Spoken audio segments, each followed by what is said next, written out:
Hello, Cancer, Sun, Moon, Rising, and Venus signs. Kamusta kayo? Sana po nasa mabuti kayong kalagayan. Welcome back po sa Star Tarot. Kung bago kayo rito, welcome din kayo. Thank you sa inyong support. I truly appreciate it. God bless you all. O na mensahe ni Cancer sa ngayon ay stillness. Reflect on this moment with love, kindness, and compassion. Cancer, ito yung panawagan sa inyo sa ngayon to put yourself into stillness. Stand still muna kayo. Now is the time to stay put lang muna kayo. Wag muna kayong masyadong magiging busy, bigyan ninyo ang sarili ninyo ng panahon para mag-solitude, because there could be a need dito para sa inyo na mapakinggan ninyo ang inyong intuition, listen to your soul, kasi there could be important guidance, na hinihingi kayo at maaaring ito na, sinasagot na ng universe, or there could be important guidance na kailangan ninyong marinig dito, diba? Possible din na sobrang pagod na kayo. Maybe you are physically, emotionally, mentally drained na, exhausted na kayo, Cancer. Kaya iniimbitahan kayo dito na mag-stillness kayo so that you can recharge, you can recuperate and rejuvenate, okay? We have Blue Star. Follow the light of your inner compass, the blue star. It will lead you to the truth that resides within your soul. Ayan, so magkapatid, si stillness at blue star, kailangan talaga na muni-muni kayo, magnilay-nilay kayo, mag-reflection time kayo, because there is an important guidance na binapadala sa inyo dito ang universe. Sundan ninyo yung liwanag ng inyong inner compass, that is your inner voice, bumubulong-bulong sa inyo, at siguro ito yung kung ano man ang dapat ninyong puntahan, saan kayo dapat na pass, dumaan, yung ganon. What else? You have courage. Live your life fearlessly with courage, strength, and determination. Ayan, be courageous. Cancer, maaaring meron kayong sitwasyon sa ngayon wherein you need to activate your courage and your inner strength. Okay? Maaaring ang ganap dito for some of you, Cancer, ay may mga sitwasyon siguro dito na medyo may discomfort kayong nararamdaman. Siguro mayroong mga challenging situation dito. Kaya kailangan ninyo na magpakatatag, tibayan ninyo ang inyong loob, nang sa gayon, maharap ninyo ito. You'd be able to face it squarely, What else? We have release anything that keeps you from your path of authenticity. Siguro marami pang sagabal, na nandiyan sa isip, sa dibdib ninyo, nakakasagabal doon sa kung ano man yung mga gusto ninyong ma-manifest sa buhay ninyo, So, kasama na dyan siguro yung takot, Let go of that fear at palitan ninyo yan ng courage and inner strength so that you would be able to, to take action na, para matupad na ninyo ang inyong pangarap, para mangyari na kung ano yung dapat mangyari or kung ano yung gusto ninyong mangyari sa buhay, okay? What else? We have perseverance, stay in the course, continue, to stay in the course, continue to persevere, magsikap kayo, magtiyaga kayo, kasi kailangan, Cancer, kailangan ninyo yan para magtuloy-tuloy kayo patungo sa inyong tagumpay. Kung mayroon mang distractions sa inyo sa ngayon, kung mayroon mang challenging situations na pinagdadaanan din ang iba sa inyo sa ngayon, huwag kayong sumuko. Normal ang problema, normal na nagkakaroon tayo ng mga obstacles along our journey, kasi wala namang perfectong journey.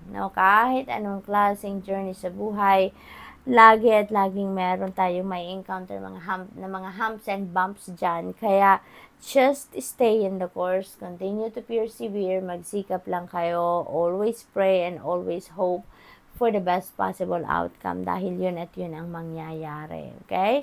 Pagsikapan, ang importante talaga, hindi kayo susuko. What else? We have direction, trust your inner compass, and find your bearings. Ayan. So, dito, diba, follow the light of your inner compass. Dito, trust your inner compass. So, ibig sabihin dito, talagang dinadirect kayo, Cancer, no, ng universe dito kung saan kayo dapat pumunta. Ano ang dapat ninyong daan ng path, no? Saan kayo dapat. Kaya, importanteng naniniwala kayo kung ano yung bulong ng intuition ninyo, maniniwala kayo dyan.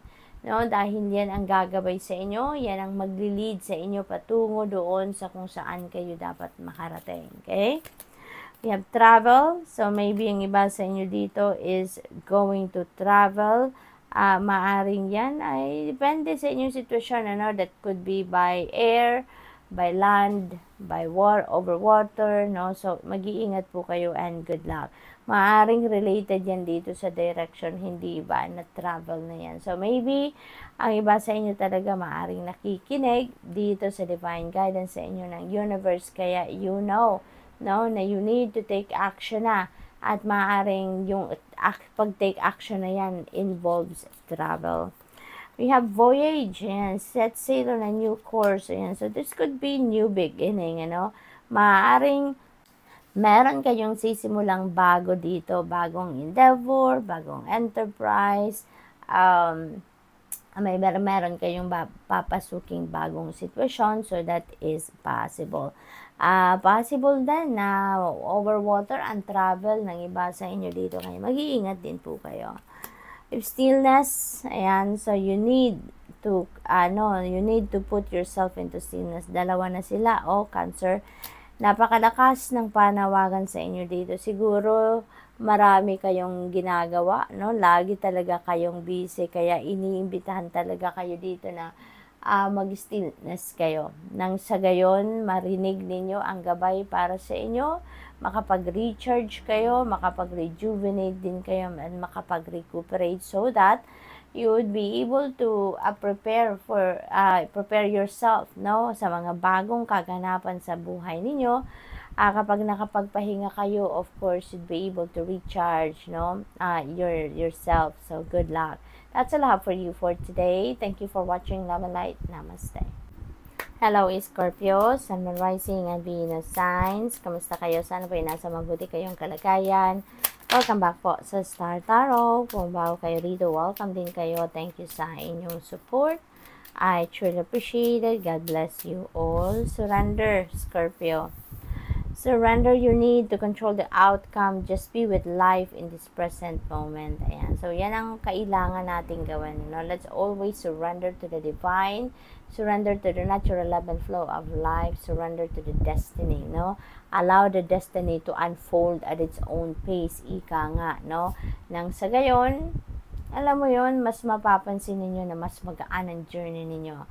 Kasi the more na kinokontrol natin ang outcome, the more na kinokontra natin ng mga pagbabago, or minamanipulate natin ang mga sitwasyon, mas lalong lumalayo, no? Kung ano man yung mga gusto nating mapunta sa atin, or kung ano man yung mga gusto nating mangyari sa buhay natin, mas lalong umiiwas, kumbaga, ang mga yon sa atin. Kaya, yun ang panawagan sa inyo sa ngayon, surrender. Okay? Channel, you are a channel through which healing energy reaches the world. So, siguro, karamihan sa inyo, Scorpio, is a healer, no? Maaring ang iba sa inyo dito, iniimbitahan na now is the time for you to embrace your healing powers para makatulong na kayo sa iba. You can help heal the world. Sa ngayon, Scorpio, maaring yun ang inyong mission, no? Being a healer. So, what else? We have courage. Live your life fearlessly with courage, strength, and determination. Ayan. So, activate your courage and your inner strength for you to be able to face any challenges sa buhay ninyo. Or maybe, kailangan ninyo ito, the courage, strength, and determination ninyo for you to be able to carry out your mission or your purpose in life sa ngayon. Kasi, totoo, hindi madali, no? Hindi madali na gawin ang ganitong panawagan sa inyo. But, at huwag kayong mag-alala dahil kapag kapag pinili kayo at kapag tinawag na kayo ng universe, no, na gawin or i-carry out nyo na kung ano man ang dapat ninyong, kung ano man ang purpose ninyo, or kung ano man yung ano ninyo, kung ano yung mission ninyo sa buhay. You know, no, na kailangan na ninyong tatagan ang inyong loob, no? Magpakatatag kayo, tibayan ninyo ang inyong loob, kasi gagabayan at gagabayan din naman kayo. Hindi naman kayo iiwanan ng universe sa ere, 'di ba? Lalong-lalo na kung magdesisyon na kayo na yes, you're going to embrace your gifts, no? At gagawin niyo na, no, ang purpose ninyo. Support will be sent to you, no? Support in any form will be sent to you by the universe, kaya magiging smooth sailing din ang lahat. We have guidance, and you are not alone. You are guided by masters and teachers of the highest realms. Ginagabayan kayo, Scorpio. Yan ang lagi ninyong tatandaan po, no? Na you are divinely guided. Ang importante lang dito sa atin, lagi tayong makikinig sa intuition natin. Lagi tayong makikinig sa bulong ng puso natin, ng soul natin, because we are always divinely guided. Lagi tayong binubulungan ng universe kung ano ang dapat nating gawin, saan tayo dapat pumunta. Diba? We are guided, no? Walang paltos yan. Kaya lagi tayong makikinig sa kung ano man ang sinasabi ng ating intuition, because that will always guide us, no? Kung saan talaga dapat tayo pumunta, where we should head, where we should go. So, dreams, the universe speaks to you through your dreams. And speaking of guidance, meron din kayong mga panaginip, no, na yan ay form din ng gabay sa inyo ng universe. Siguro, lately, meron kayong mga impormasyon na natatanggap through your dreams na, ayan, alam mong yan ay ginagabayan ka, no, ng divine universe. Alam mo na yan ay hint sa iyo. Kumbaga, you're being led to where you need to be. Kaya, importanteng papakinggan ninyo ang inyong sarili, and at the same time, kung meron kayong mga panaginip, tandaan po ninyo, no? Pay attention to the elements na nakikita ninyo sa inyong panaginip, and kapag pagising po ninyo, naalala nyo pa kung ano ang mga elemento, no, na nandoon sa inyong panaginip. Make sure that you write them down para hindi ninyo makalimutan, and i-google po ninyo yan, no? I-google ninyo kung ano yung symbolism ng mga elements na nakita ninyo sa inyong panaginip, because that is your reference, no, for your future journey. So tignan natin kung ano pa ang ganap dito for Scorpio. We have dream. Ayan. So, follow your yearning for the deep blue sea. Yung dreams na to, this is your panaginip, ano, na impormasyon din, gabay din para sa'yo, na dinadaan sa inyong panaginip. Ito naman yung parang pangarap ninyo. So, never stop dreaming, because libre naman yan.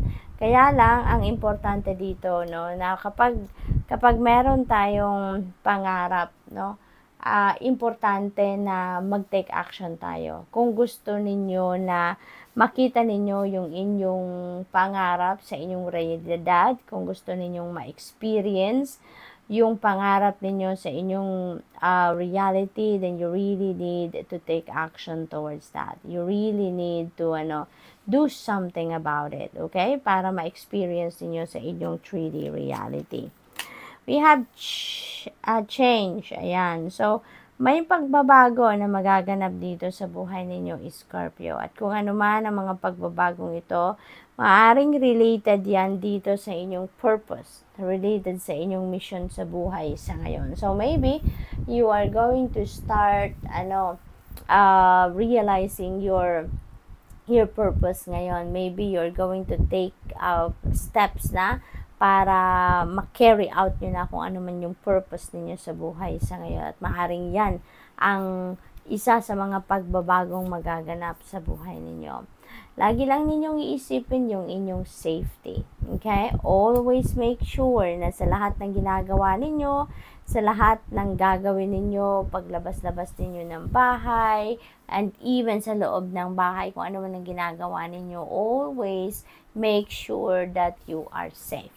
Okay? Laging yun ang dapat ninyong inuuna, yung inyong kaligtasan. Okay? We have anchor, keep yourself grounded. Okay? Keep yourself grounded. Kasi siguro ang iba sa inyo dito naaaligaga, no? You are all over the place siguro. Maraming kabisihang ginagawa, marami ang iniisip, punong-puno siguro ang isip ninyo, kaya siguro you also have like a turbulent mind, no? Kaya iniimbitahan kayo dito to keep yourself grounded. Mag-meditate kayo, mag-prayer mode kayo, magpahinga muna kayo, spend time alone by yourself, para na makapagnilay-nilay kayo. Okay? And with that, you will be grounded, you will get back to your center. So good luck, and that's all I have for you for today. Thank you for watching. Love and light. Namaste. Hello, Pisces, Sun, Moon, Rising, and Venus signs. Kamusta kayo? Sana po nasa mabuti kayong kalagayan. Welcome back po sa Star Tarot. Kung bago kayo rito, welcome din kayo. Thank you sa inyong support. I truly appreciate it. God bless you all. Tignan natin ang mga mensahe ni Pisces. We have vibration. Ayan, your vibration is being raised to higher levels. You are connected to cosmic intelligence. So Pisces, this is really beautiful kasi kapag mataas ang vibration natin, there is parang extra spiritual power na meron tayo dito para ma-manifest natin kung ano yung mga gusto nating ma-manifest. Kasi kapag tumataas ang vibration natin, mataas yung frequency natin, yung parang mas powerful tayo, no? Na kung ano man yung iniisip natin, matutupad natin, or kung ano man yung minimithi natin, yan ay madadala natin sa ating 3D reality, no? With what else? We have strength. You are being guided by the cosmos. Stay strong. A positive outcome is assured. Napakagandang assurance ito para sa inyo, no? Na napakagandang guarantee na magpakatatag lang kayo, tibayan nyo lang ang inyong loob, ang inyong dibdib, you know, kasi kahit anuman ang pinagdadaanan ninyong problema sa ngayon, anuman yung siguro challenging situation na pinagdadaanan ng iba sa inyo dito, Pisces, no, there is going to be a positive outcome dyan, ano? Kaya mag-ano lang kayo, magtiyaga lang kayo, no? Tatagan ninyo ang inyong loob, saan ba, at magiging maayos din ang lahat. Magnificence, you are amazing, you are magnificent and unique, but most importantly, you are enough. Okay? Ito yung panawagan sa inyo dito ngayon, no, Pisces, na huwag kayong sumuko, huwag kayong paghinaan ng loob, huwag ninyong ikumpara ang sarili ninyo sa iba, no? Huwag ninyong isipin na you are lesser of a person compared to others, kasi we are all created equal in the first place, Pisces. Lahat tayo, meron tayong skills, talents, and gifts. Nagkakaiba lang tayo ng estado sa buhay dahil iba-iba tayo ng timing, iba-iba tayo ng path na pinagdadaanan, iba-iba ang challenging situations na na-experience natin. But rest assured that you are also amazing, you are also magnificent and unique, and you are good enough. Huwag mong isipin na hindi ko matutupad ang pangarap ko kasi hindi ko to kaya. Hindi ako kasing galing ng kung sino man ang pinagkukumparahan ninyo ng inyong sarili, no? Huwag mong isipin na hindi mo kaya ang isang bagay, hindi mo kayang pagtagumpayan, or hindi mo magagawa because you are not good enough. Because that is not true, okay? That is not true. We are all good enough. Lahat tayo may capabilities, Pisces. At yan ang magagamit natin para matupad natin ang mga pangarap, ma-achieve natin ang mga goals natin. So, iba-iba lang tayo ng diskarte, no? Pero yun nga, wag ninyong isipin na hindi ninyo kayang gawin ang isang bagay. Because kung kaya nga ng iba, kaya nyo din yan, no? What else? We have Earth Guide, your sacred calling upon this planet is to simply love and be loved. Ayan. So, siguro napaka-ano ninyo, Pisces, compassionate ninyo, napakabait ninyo, napaka-loving ninyo, no? So, maaari din na you're very generous at the same time, no? Kaya siguro, narinig nyo na to siguro in the past na meron nagpapasalamat sa inyo, mga natulungan ninyo, nagpapasalamat sa inyo, at maaaring sinasabi sa inyo na you are my earth guide, you are my earth angel, diba? Maaaring meron nakapagsabi na yan sa inyo because ganun talaga kayo, no? You are here to help other people, to inspire other people. You are here in this world to touch other people's lives, no? Sa paraan na simple na ginagawa ninyo. Maari nga meron kayo dyan mga napapangiting mga tao without your knowledge, you know? May mga taong natatouch ninyo ang buhay nila without your knowledge, no? Because that is your purpose. That is your calling.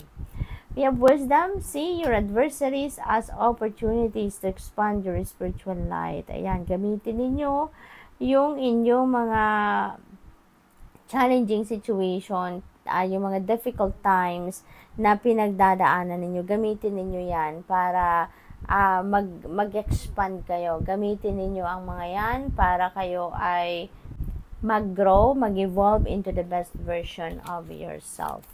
We have freedom. Follow your heart and nurture your soul with love and freedom to grow. Ayan, meron kayong kalayaan, no, na gawin kung ano man ang gusto ninyong gawin.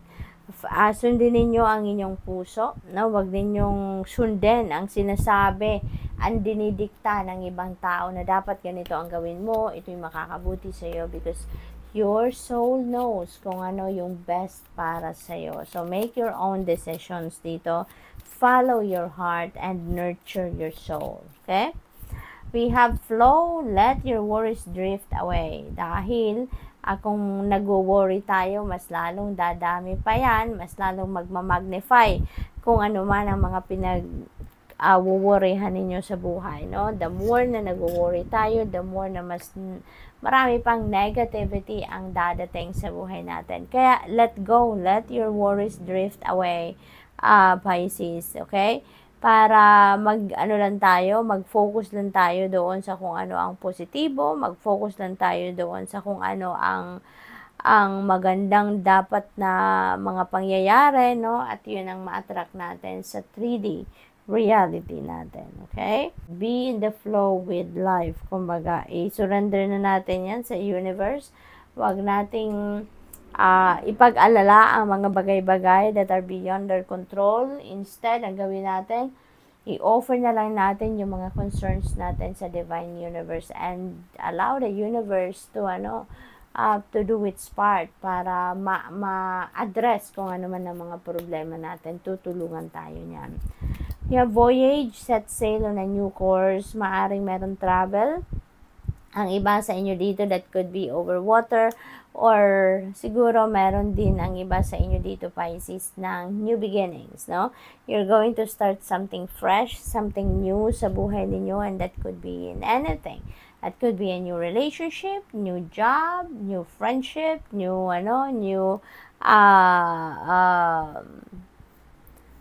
career, no? It could be in any area of life. What else? Turbulence. The mind is murky in rough waters. Ayan. So, ang iba sa inyo dito, naguguluhan siguro. Ang iba siguro sa inyo dito, marami ang iniisip. And this could be, related to this flow energy. Kasi, maaaring nagwo-worry kayo dito about something. Maybe you are worrying about something sa ngayon. At, yun ang nakakapagpagulo ng inyong isipan, Pisces. So, good luck. That's all I have for you for today. Thank you for watching. Love and light. Namaste.